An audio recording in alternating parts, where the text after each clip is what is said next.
I think another thing that really didn't help in the UK, at least, is that we had a lot of changes to the broadcast coverage, and maybe Josh might have more to say on this, but I felt it was a little bit thrown together and chaotic in a way that I think we were not up to the usual standards that I think we'd gotten used to. And what really doesn't help as well is that formerly in the UK has disappeared a bit behind a paywall where people are having to pay, what is it, £30 a month. So that's like 3 times a single Netflix subscription to watch TNT Sports and their Formula E coverage, where a lot of sessions are interrupted by ads, and they're not even thrown to ads. It's literally just, it might be mid-sentence in a practice session while the commentator's speaking, they'll cut to ads and then just come back again mid-sentence. So the coordination is not especially positive there. And somebody said to me yesterday, it feels like even Formula E doesn't care about how Formula E is broadcast anymore.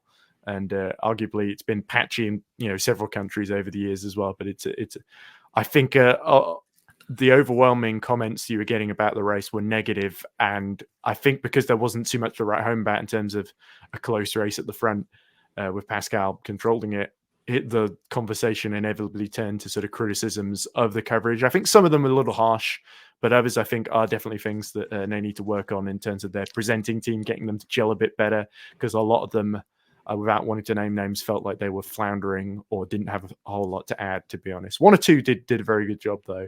And I think hopefully if they have a bit more experience under their belt, the newbies in the broadcast team presenting it will find their feet, but we'll have to see.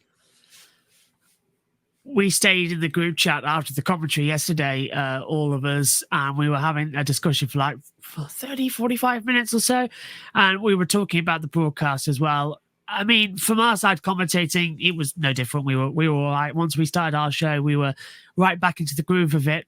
But we're experienced. We know how each other react in the commentary. We know when to jump in with each other, like on this broadcast. You might notice we do have a script, but sometimes we can tell what each other's thinking just by a look, and it's easy then to have the... Well, yeah, sometimes if Isha needs to speak or something or other, I can, we can give a look and she'll know that we've finished talking, and then me and Kobe as well, we have the same thing. And it's something that you develop over time with broadcast partners. You can understand mannerisms and you can get a communication going. It's very new, the TNT Sport team. They've got a new production with Whisper coming in, replacing North One.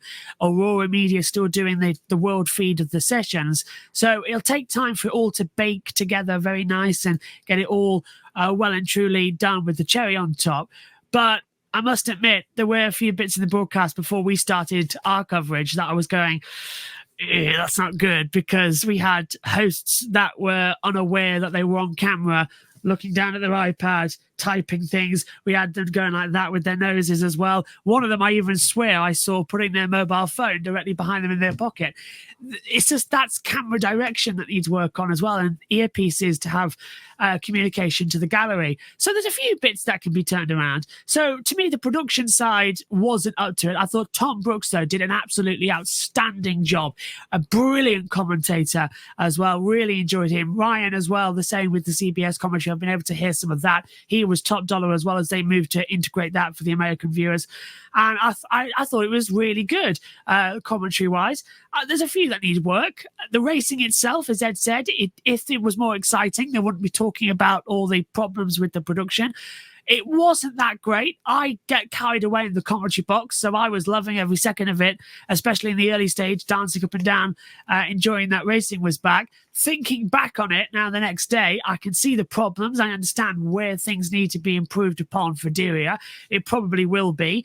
And hopefully it's the first race. Things will get better after. Never judge a championship by its first race, because if we did that, half of the Formula One seasons that turned out to be classics, we would have written off the first race. 2010 springs to mind, when we were at Bahrain. It was so bad that everyone called it Bahrain. And then by the time we got to Australia, all hell broke loose and the championship was fantastic. So it just give it time. Like I say every year, it'll get back into the swing of it and we'll have a good year. Is that the look, Josh? Now it's my turn to talk. Yeah, if I just smile like that. No, just kidding. But you're definitely right. It is something that you pick up on over time.